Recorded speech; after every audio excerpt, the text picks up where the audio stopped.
Okay, so let us officially start this session.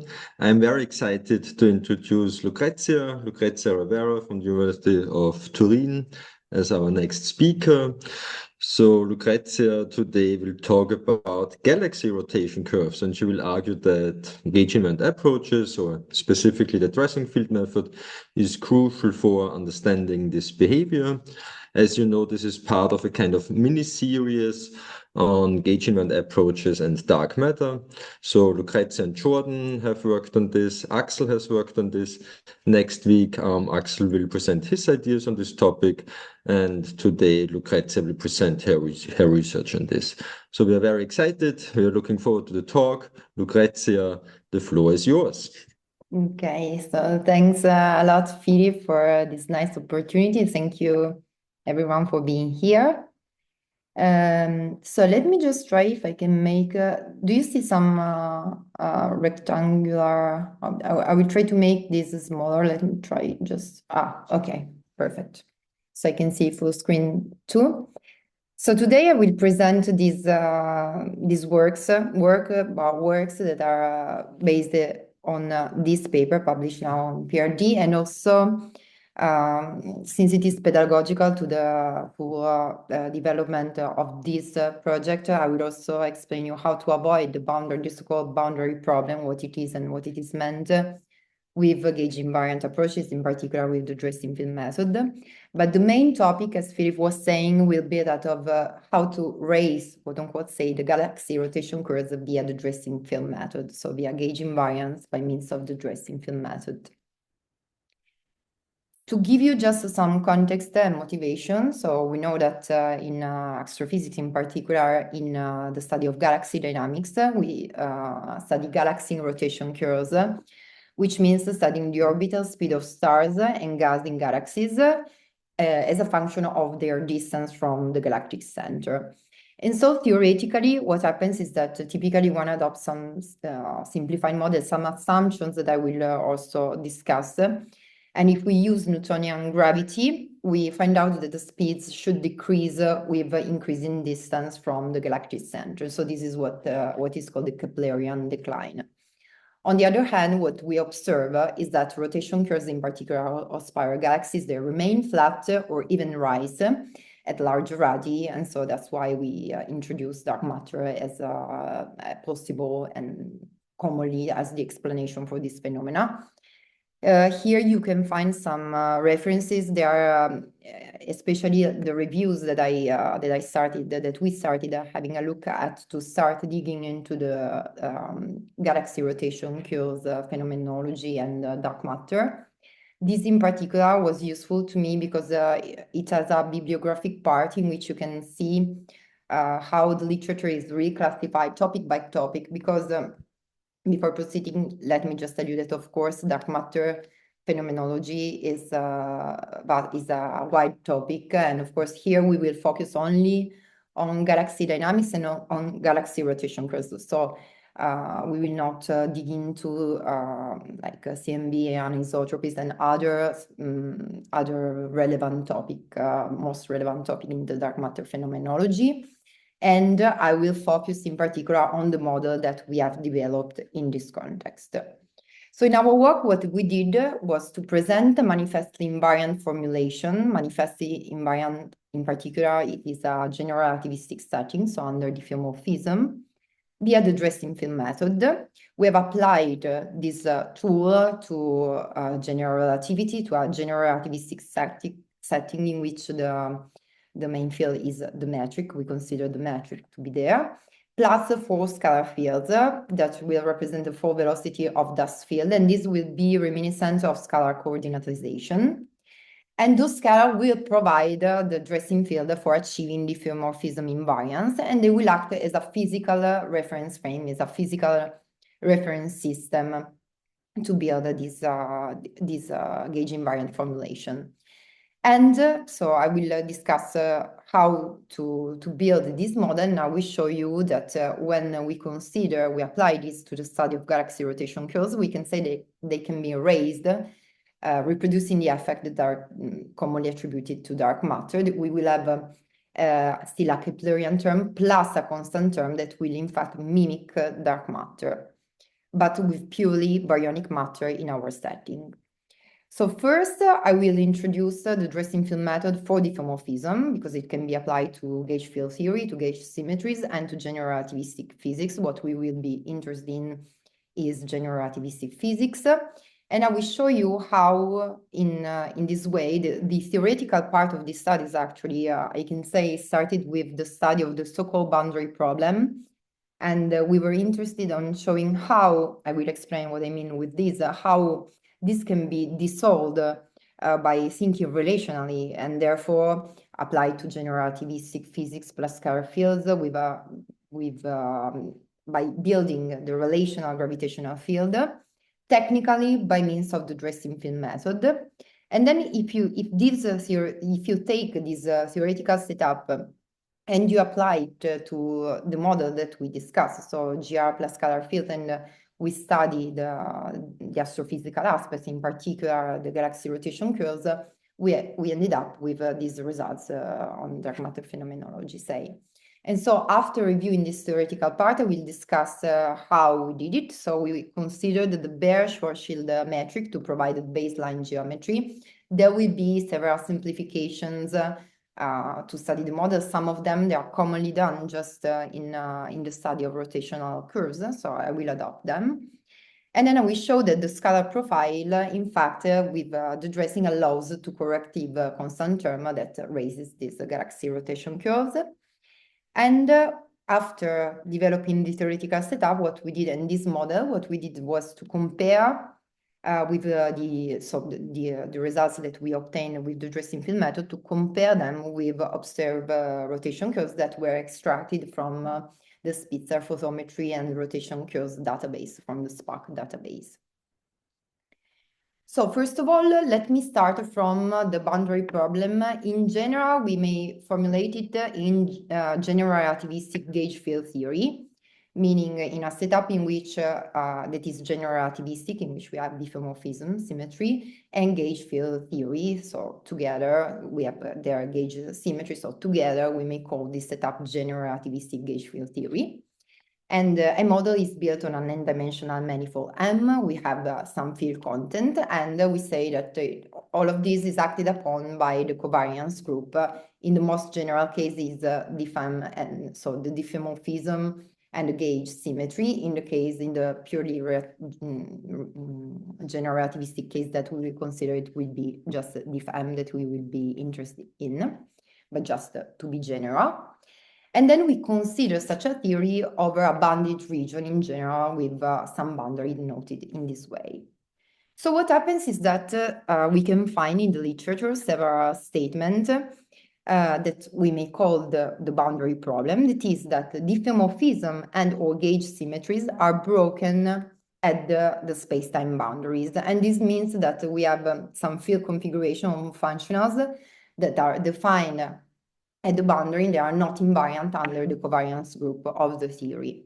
And so how this is solved? Typically, there are various countermeasures to solve the boundary problem. And for instance, typical one is that this is typically in the covariant phase space literature, is that you add ad hoc edge modes. There are modes interpreted as Golson modes, sometimes living at the boundary.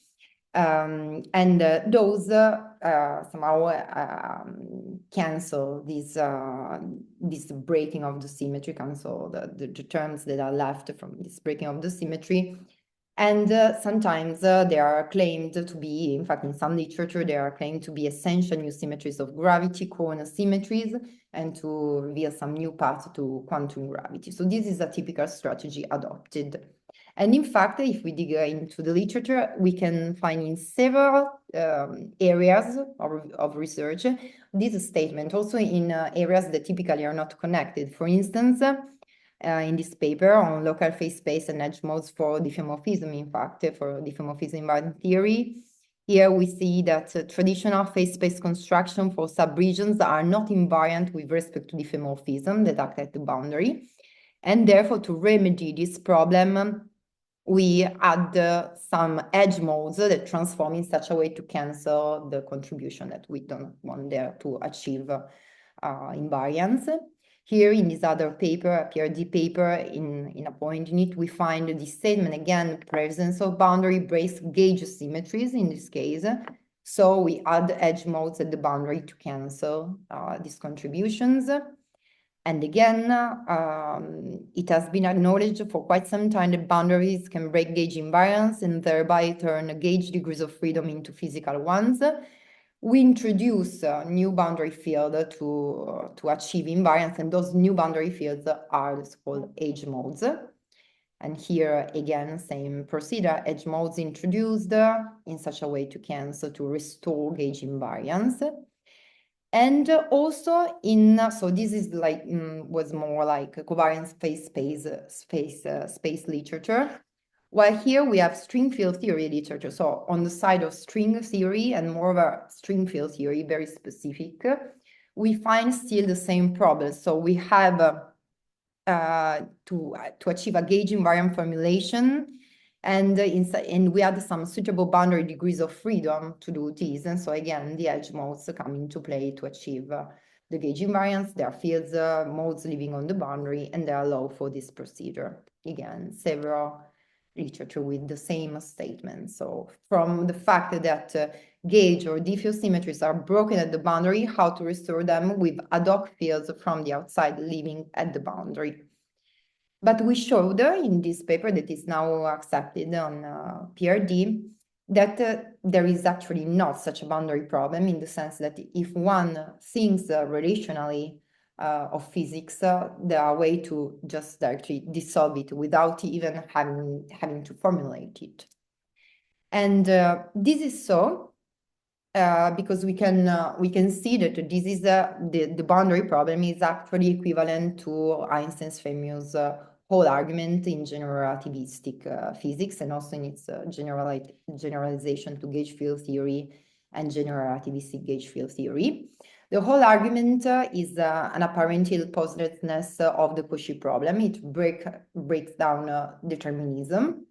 And the way in which Einstein managed to successfully complete GR conceptually was to find a solution of this whole argument, say, so with a conceptual, so what are conceptual and a technical issue, via what is called the point coincidence argument. So, and therefore, if we think of general relativity and gauge field theory together, about generalized point coincidence argument, in which relationality is taken as a paradigmatic conceptual core of this field theoretic setup. Therefore, relationality, we mean that physical degrees of freedom are relationally, therefore, by means of their relations, co-define each other.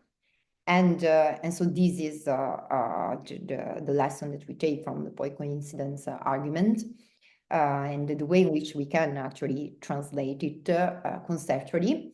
And therefore, also physical events have to be described in a relational way, and therefore an automatically invariant way under diffeomorphism and gauge symmetries.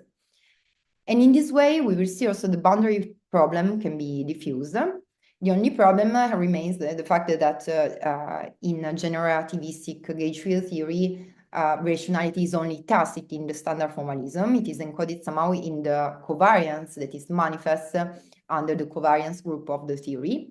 But still, physics is tricky to be read of, and therefore we have to find some technical way of implementing the conceptual core of general relativity and of general relativistic physics.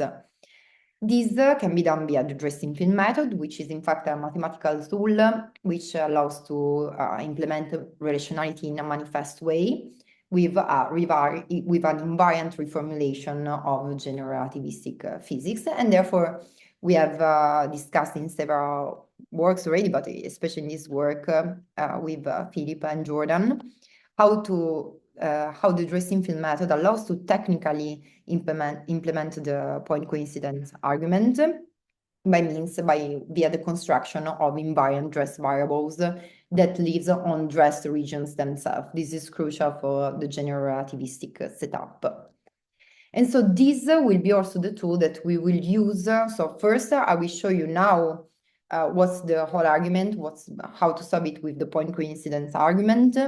And then I will give you some models in which this is done and can be done explicitly, and how we have done this explicitly. And with the same tool, then apply to general relativistic physics, and therefore to general relativity in particular, the model that we consider with scalars, how to move on to more, let's say, more concrete application, also to astrophysical setups, and therefore to galaxy dynamics.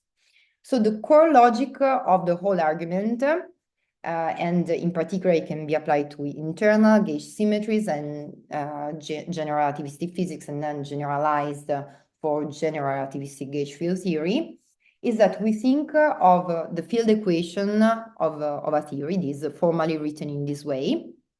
Let's focus now on general relativity, then it can be generalized, as I was mentioning before. They are covariant under diffeomorphism.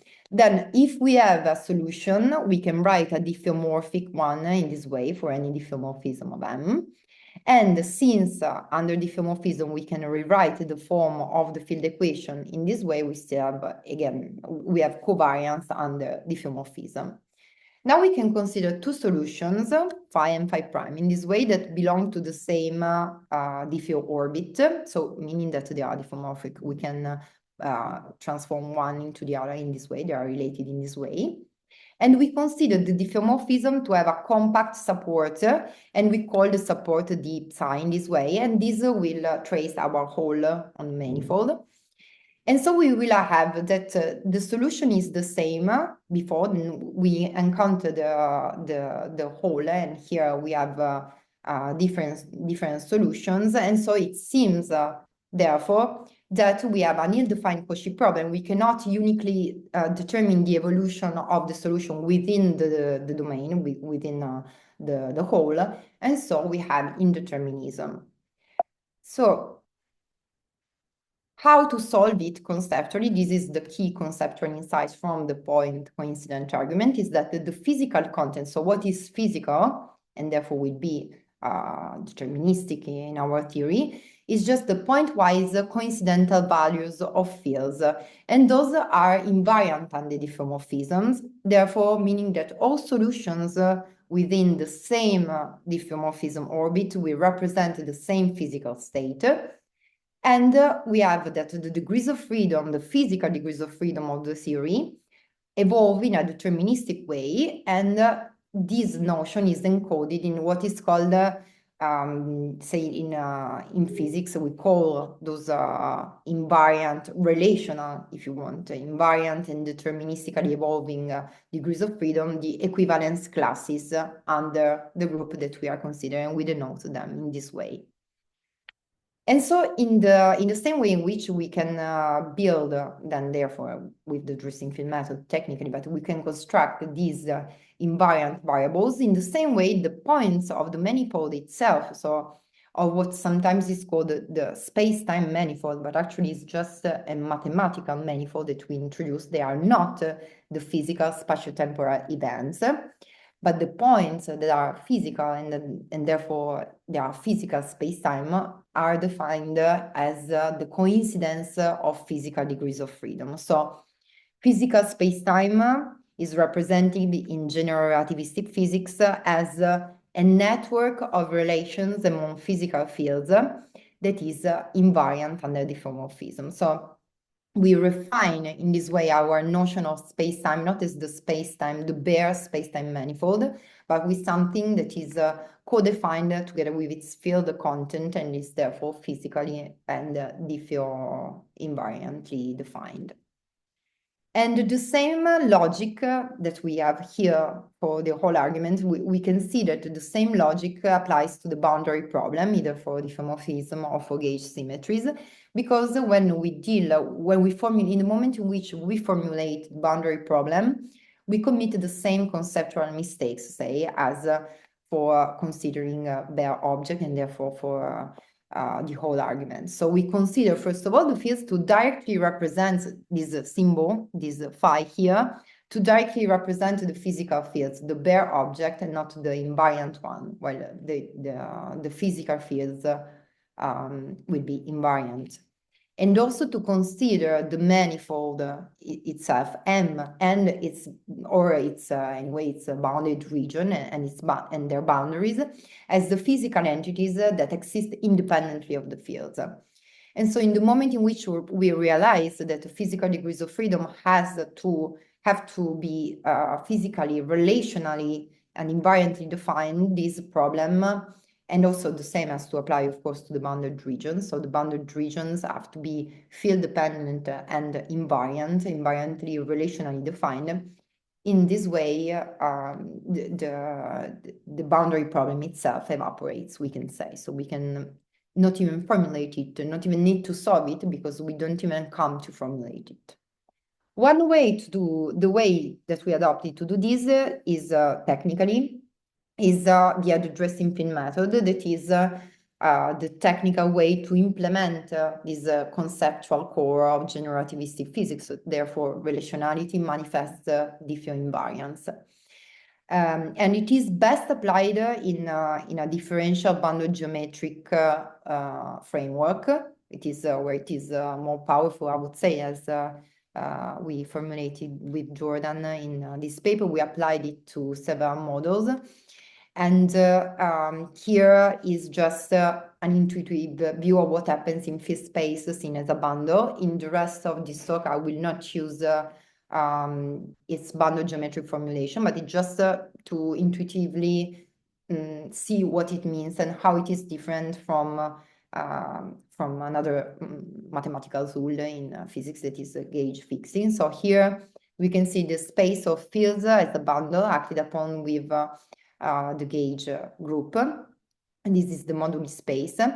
And in the moment, so here we have the fields and the gauge orbits. In the moment in which we gauge fix, we select a section, a constraint section in the bundle. So therefore, this is a gauge fixing slice. While addressing the way in which I will show you now some also conceptual and technical aspects of it, the way in which it acts, it is like operatively giving a projection to the moduli space, in which we therefore achieve the description via gauge invariant object via equivalence classes. This is the notation that I was using before of objects that don't live in the moduli space. So we can access the moduli space description in a field, in a bundle differential geometric view of field space. What we are interested in, I was saying, is the case of diffeomorphism. So let's just now focus on this and review how we apply the dressing field method in general. We start from the kinematics of a theory. So we consider a general relativistic theory with a field content that is generally given by a connection, some matter field, and the metric.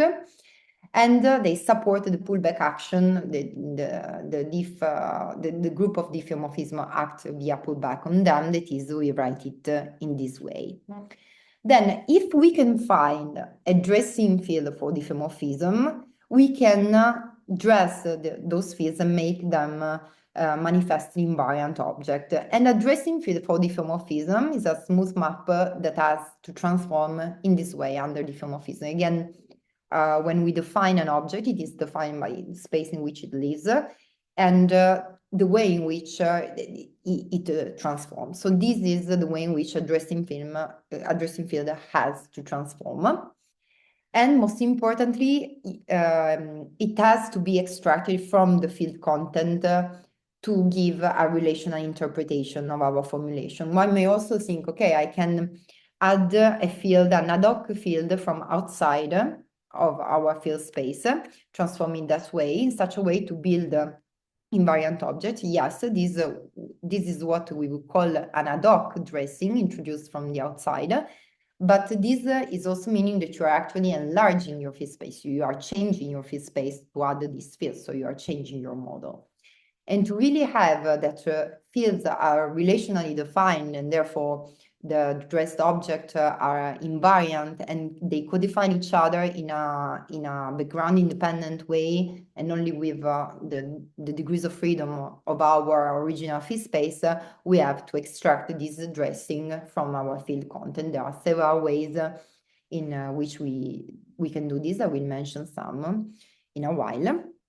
So once we have constructed, we have extracted our dressing field. So note also that this is a conditional statement, meaning if we can extract this dressing field, we can find an object that transforms this way, then we can build these dress fields in this way by applying what we call the dressing field method, the rule of thumb. You just replace the parameter of the transformation with the dressing field formally.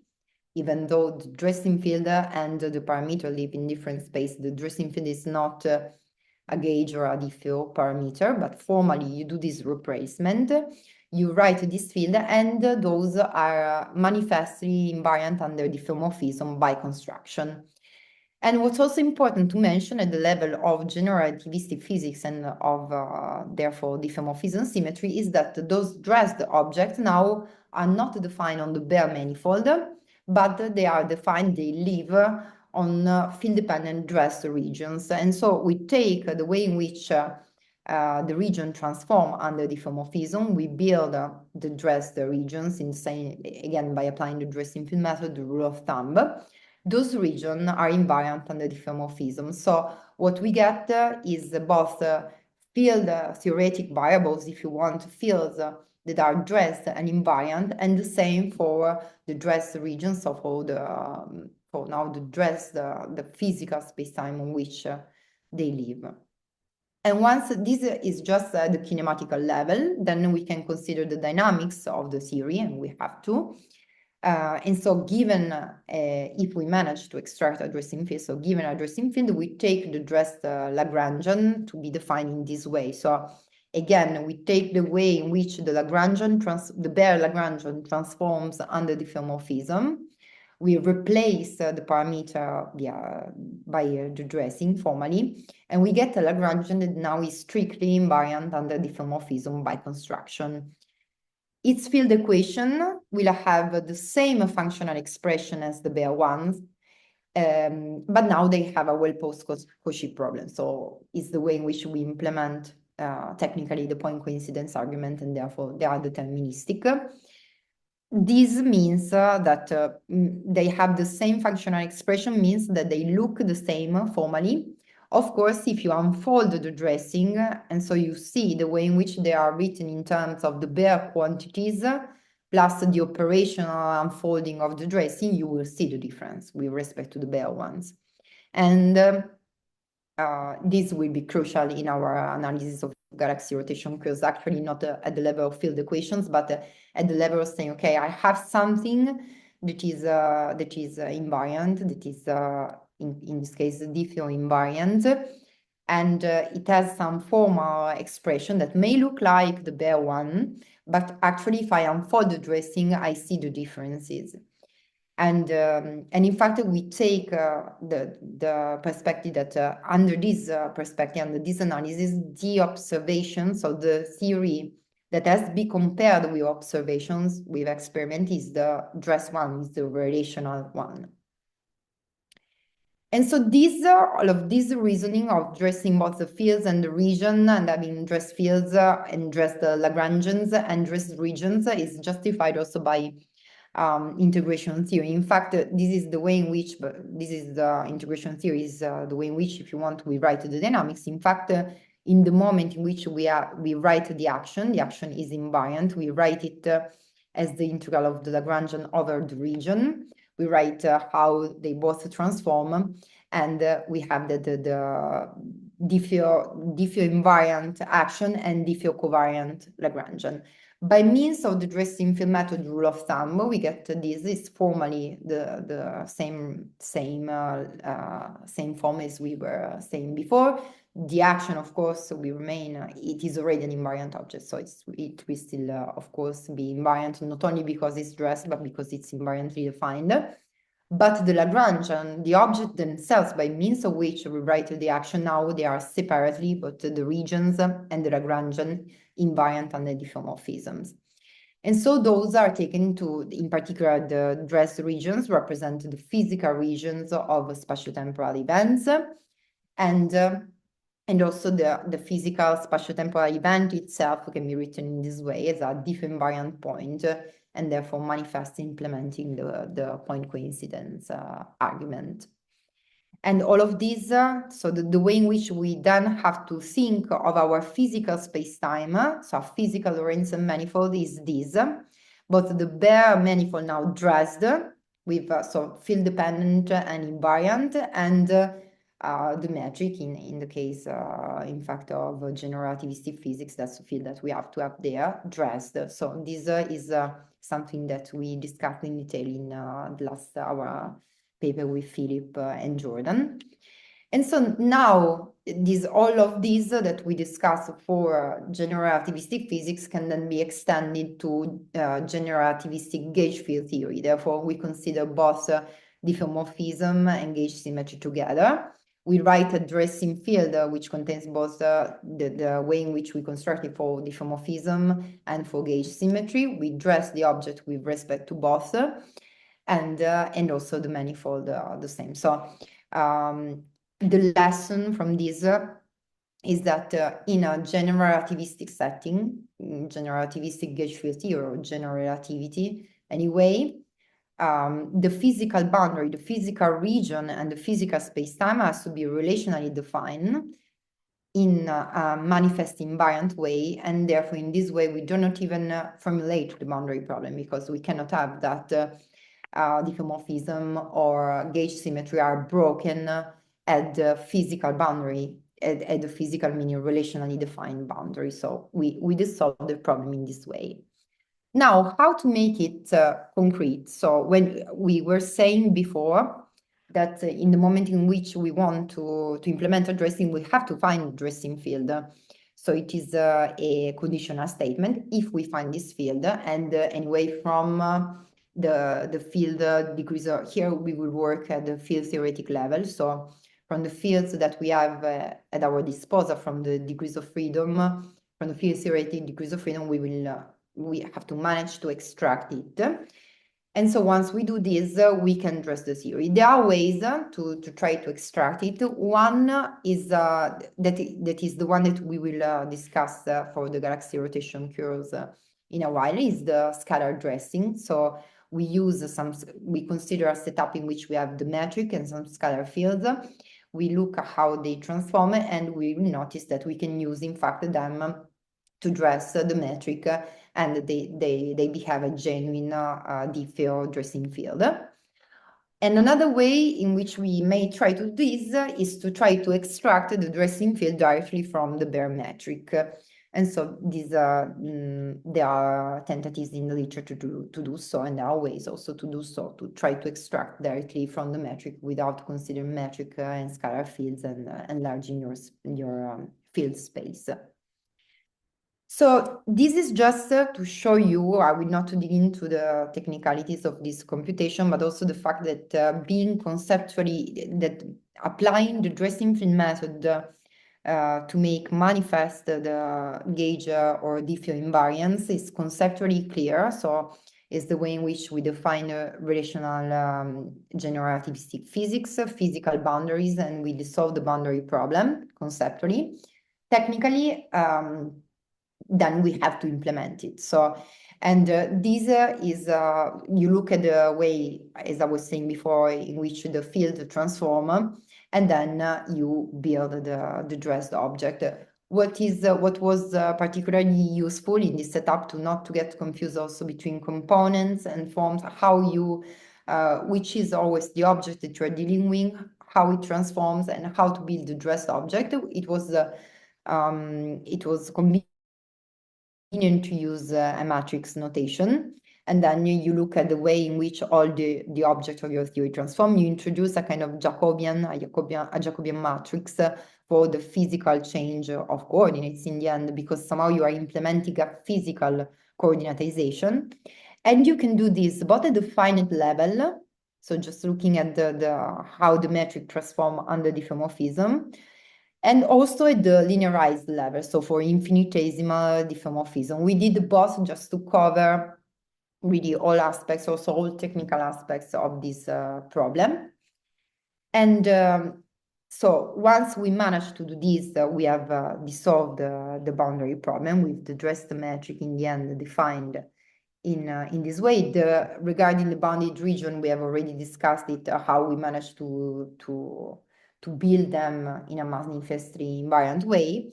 Regarding the metric, one may say, okay, now that I have defined the dressed metric in this way, how can I check if this is in fact explicitly and manifestly invariant? And yes, so in the paper that I was mentioning before, if you're interested, you may also find both the abstract proof, that is one-line proof showing the manifest diffeoinvariance of the dressed metric in the finite case, one-line computation, and therefore then also in the infinitesimal transformation.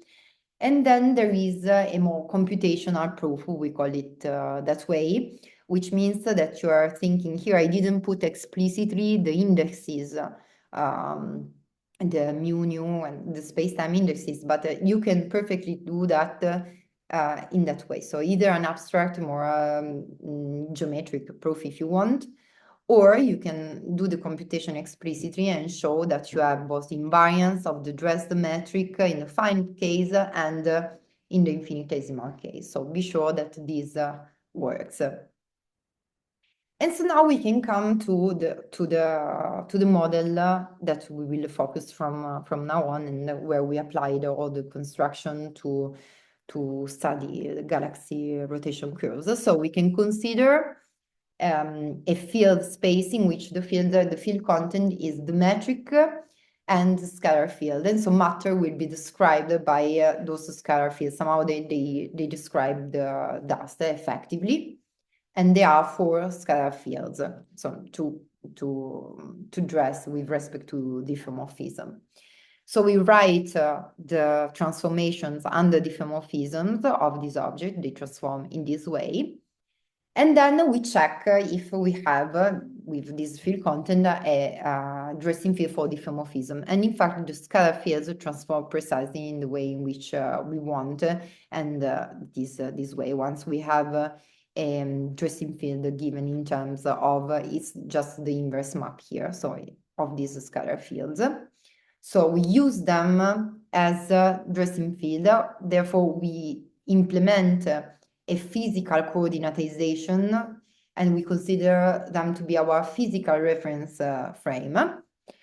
And then we can write the dress metric that is invariant under diffeomorphism. This is just what was in the previous slide, just the important formula, if you want, is this, in which this is the Jacobian of the physical coordinate change, formally written in this way.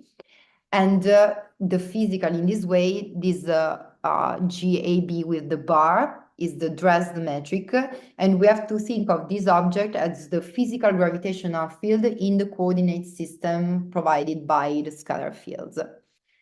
Then what we have to do is that, since we have in mind now this astrophysics setup, so we would want to study galaxy rotation curve, what is commonly done is that we use perturbation theory to study. Not only we do some approximation, but we also use perturbation theory to study these aspects. And so in the same way, which is commonly done in the literature, also when we apply the dressing, we have to consider it at a perturbative level. So we introduce an infinitesimal dressing, and therefore we write the dressed coordinates in this way. We can define either them with the bar, or anyway they are written in this way. They are the physical coordinates, because now the physical reference system is physical reference frame is given by the scalar fields. And so we write this in terms of a small perturbation with respect to the bare ones, where this is our small parameter that will appear in the formulas that I will show you in a while. So this is the object that encodes the infinitesimal dressing. And therefore, we write the dress metric in this perturbative regime. In this way, we discard all objects in this analysis that are higher order in chi. Therefore, there are from quadratic on, we will discard those objects, where this is the bare metric in components. And here we can see that we have this object, this small parameter appearing here in the dress metric. And then we have to do some assumption to study this, the phenomenological aspects of the galaxy rotation dynamics of the galaxy rotation curves. We decided to consider some simple model. So again, let me remind you, this is a simple model of a galaxy dynamics, and we also are doing some assumption on the bare metric. Therefore, we consider some simplifying assumption. So we consider spherical symmetry, which is always legitimate, but still is to make things simpler to analyze. And we consider the bare Schwarzschild metric, and we focus on the equatorial plane. It is typically done when we have to study galaxy rotation curves. This is the metric, those are the components written in this way in terms of M, which is the purely baryonic mass. We have to think of M to be the purely baryonic mass in our model. And so we analyze the components of the dressed metric, and we see, first of all, I think that that we immediately see is that the metric is not diagonal anymore. The dressed metric has some off-diagonal components. And so one should analyze the whole of them, and this can be done, but what are relevant to the galaxy dynamics analysis are those, GTT, G phi, GT phi to be equal to 0. So those are the key ones. And then we can set again some compatibility assumptions. We can just simplify again the setting by consider this to be the case for our parameter. It is consistent with physics, and it is just an assumption to simplify the computations at this stage. And then, of course, we have to just check that what we get is compatible with that our assumptions are compatible with the physics. So once we have in mind that what we have to compare, here we wrote the components in this way. You can see that when we perform immediately the dressing, this is just a technical aspect. What we see at this stage is just some objects still written in terms of unfolded somehow. So as I was saying before, written in terms of the bare ones. But we remark that when we have to compare with observations, our theory, we have to compare the dress theory. So this is technical, but it's just the way in which the dressed components of the metric are entirely expressed in terms of dressed variables in this way. And then again, we remind that we perform these approximations. So in the perturbative regime, we discard higher order terms. And so from these dressed components of the metric, now we derive the quantities that are commonly used into this kind of analysis to arrive at the rotational curves of galaxies. And so these, from now on, once we have the dressed objects, or what happens after is just following the usual description, the usual bare description, but apply it. So also all the technical aspects, applying it for the dressed metric. And so we take a test particle, we write its Lagrangian. Of course, this will be now the dressed Lagrangian. We derive from it the dressed energy and the dressed angular momentum. Then there is another assumption that we do, but it's typically done for simplicity. We consider circular orbits. So we have this relation between the dressed energy and the effective potential. And then we derive, focusing on time life, so therefore on physical cases, we derive the effective potential, we require its stability. And so we get, so this is just the path that is followed, the technical but also logical path that is followed to get these results. So we get the dressed angular momentum in terms of the metric of the dressed metric components and its derivative. And from this, we derive the expression for the dressed velocity. And all of these, once we get this result, we also have to do what is, again, typically done in the study of galaxy rotation curve, that it is to go in the weak field limit for the Dresden metric. So in this analysis, we perform also the weak field limit. And what we get for the velocity squared, for the rotational velocity squared, in the end, is this result. So in perturbative regime, circular orbits starting from the Beer-Schwarzschild metric and in the weak field limit, This is our result. And we can see that we have a component, an initial term that is like the Keplerian decline, as one might expect. And then we have a corrective term in terms of the dressed object, of the baryonic mass, and of this chi r. Now, we can assume this chi r to have this behavior, to behave this way, and this is also a physical assumption, actually, that we may discuss this after, but is something that under a physical perspective one may expect, but still is an assumption. So we say, if we have this behavior of chi for a constant major than 0 defined in this way here, then we can see that this corrective terms is in fact a constant. And so we will have a constant corrective terms that depend on this parameter k still to be analyzed. So we expect at this stage that we may mimic the effect of dark matter, in fact, with the dress theory, therefore with this dress, the rotational velocity. And we may think, first of all, if under a physical perspective, what we are doing with the scalar fields, to analyze on one hand the scalar field profile, and on the other hand to analyze explicitly some concrete observations. So to compare concretely with observations and therefore with galaxy rotation curves. So as far as the scalar profile is concerned, we can describe it, in fact, as the forward velocity of dust field. In fact, the dress the forward velocity of this comoving dust field, we expect it to be defined in this way. And if we now write it in terms of, we unfold the dressing and we write it in terms of the Baire ones, which has of the Baire one that has to be written in this way to fulfill the normalization condition. Then we can unfold it and write it in this way. We use the way in which we defined the physical coordinates in the perturbative regime, and therefore we get the dressed for velocity in terms of this chi, of the perturbative parameter chi.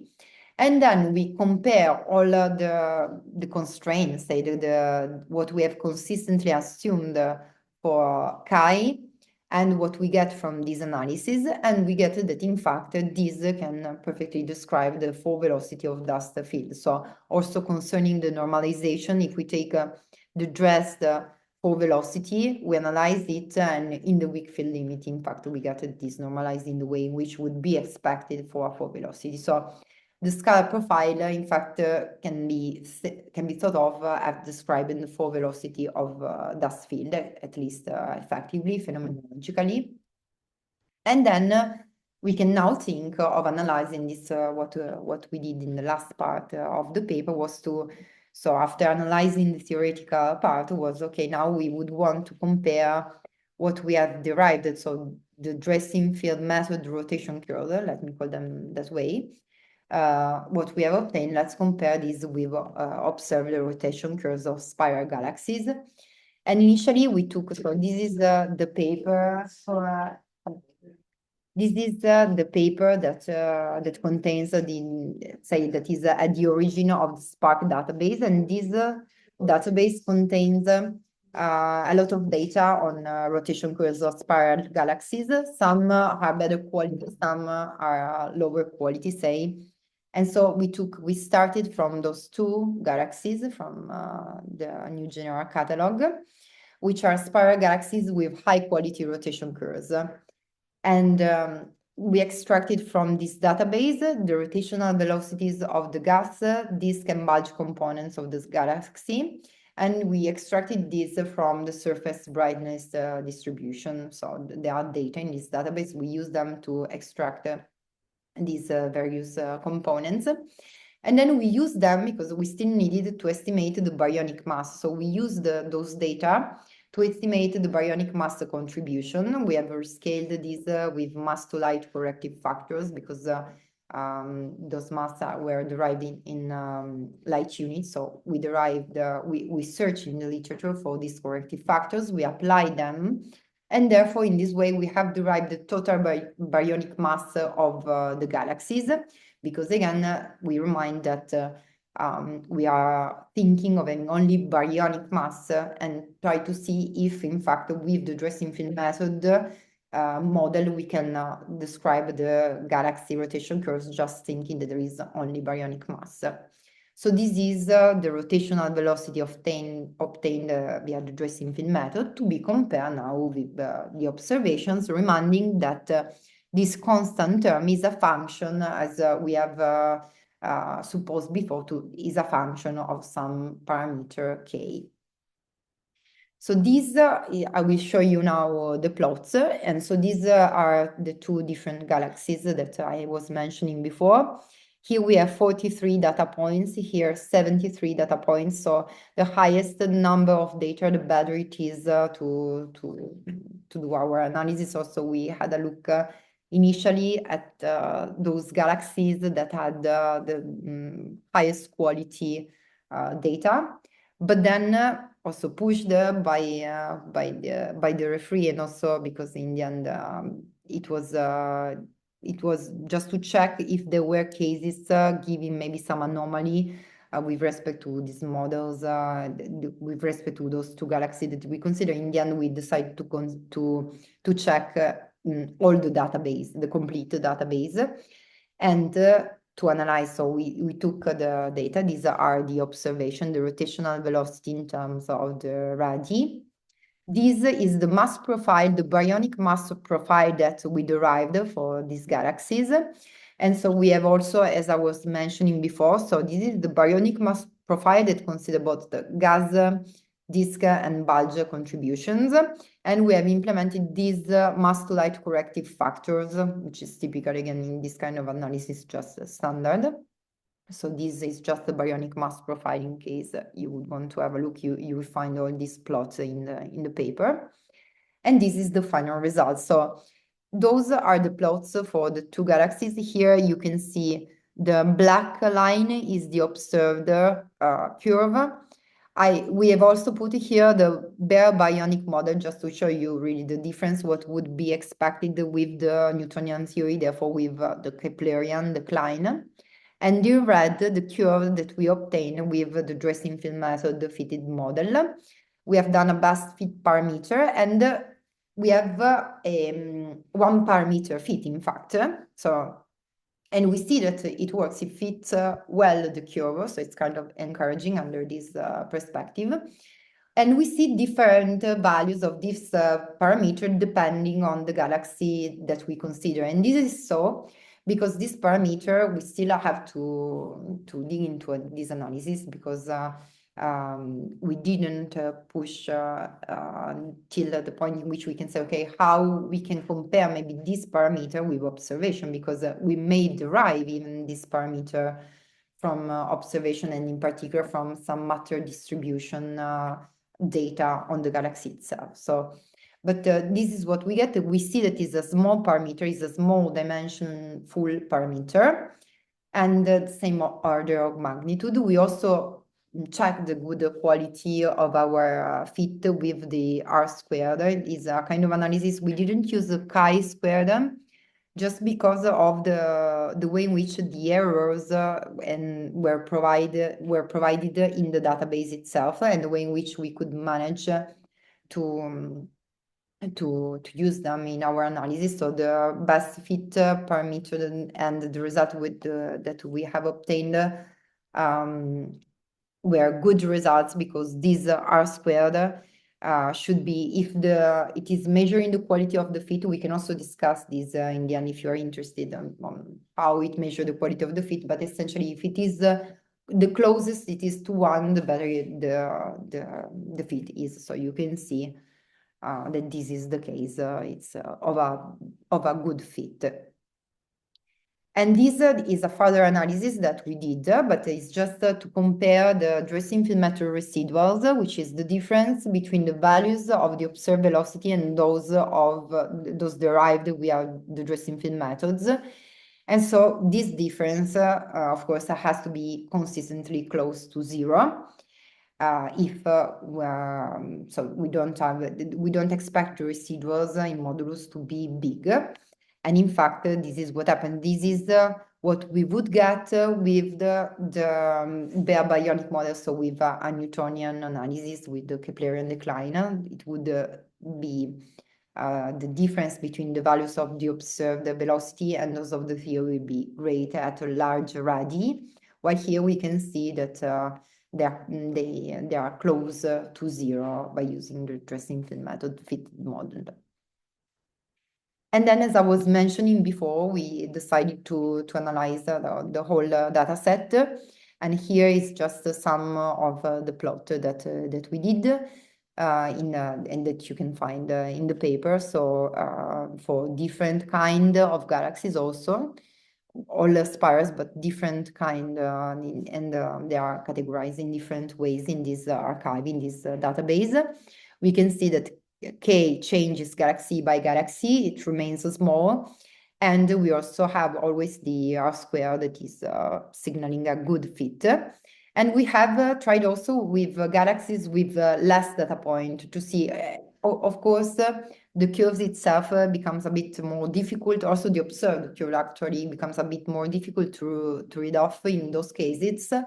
But still, in all cases, we got a good fit. As you can see, the red curve is that derived with the dressing field method, and the black one are the observations. So you can see these, of course, with curves with higher data point. We can see also this in more details. So these are just to show you some other examples of these high resolution curves that we have analyzed.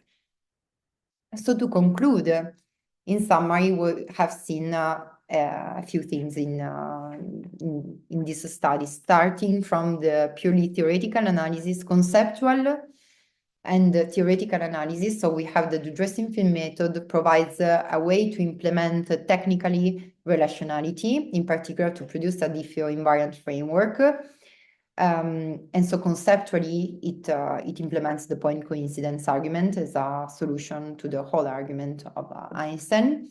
And in this way, we have first applied it to diffuse the boundary problem. Then the same technical tool, so we said, okay, we have this formal method conceptually clear.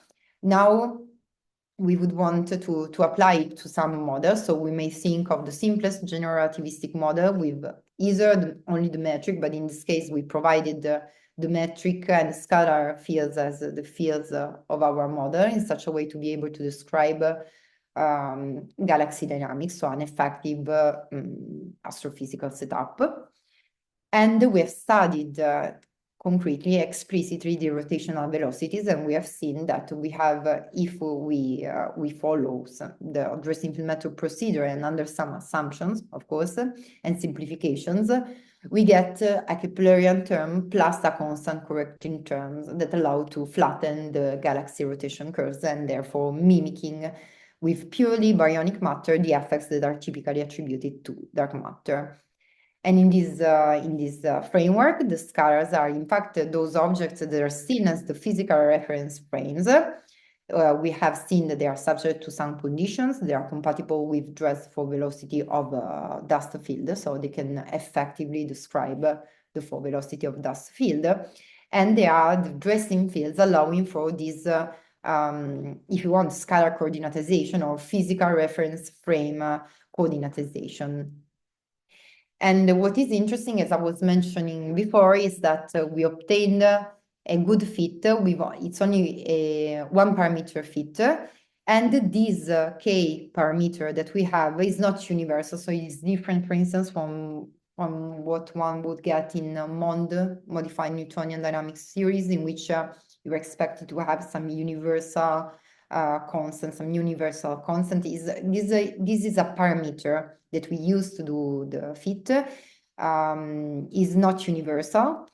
And one may think at this stage that maybe the model itself is falsifiable, and that one can derive this K parameter from the observations, and in particular from the observation of matter distribution, as we already discussed, me, Jordan, also a bit with Philip in mail exchanges. This is still something that that would need some investigation for sure, not to mention all the rest, of course, of the dark matter phenomenology, CMB, anisotropies, and so on. So future work for sure would, in this context of galaxy rotation curves, dark matter phenomenology, there is still a lot to be possibly analyzed, and to see if still we can describe, we can get some good result with the dressing field method and with dressed models. And on the other hand, so this is one possible future investigation. And on the other hand, we know already from several applications, but more formal, more implicit, but also more explicit, that the dressing field method is very versatile to study field theoretic setup and physical setup. And so one may think of trying to build a manifestly invariant version, so manifestly Diffeomorphism version of cosmological perturbation theory, of large-scale structure formations, and of several aspects at the cosmological astrophysical level, say. And on the other hand, we may also focus on the study of other objects, other effects at the astrophysical and cosmological level, also always via the dressing. So all these things are still to be fully investigated and are open problems and open directions of our investigation. Besides that, well, I mean, there are other ones still under a theoretical perspective, classical quantum level, but also at the level here of large structures. So at the cosmological and astrophysical level, we start seeing this is the first application of the dressing field method in this context, and we still see that there are different ways that different paths that we may follow also in this context. So that's it. Thank you for your attention.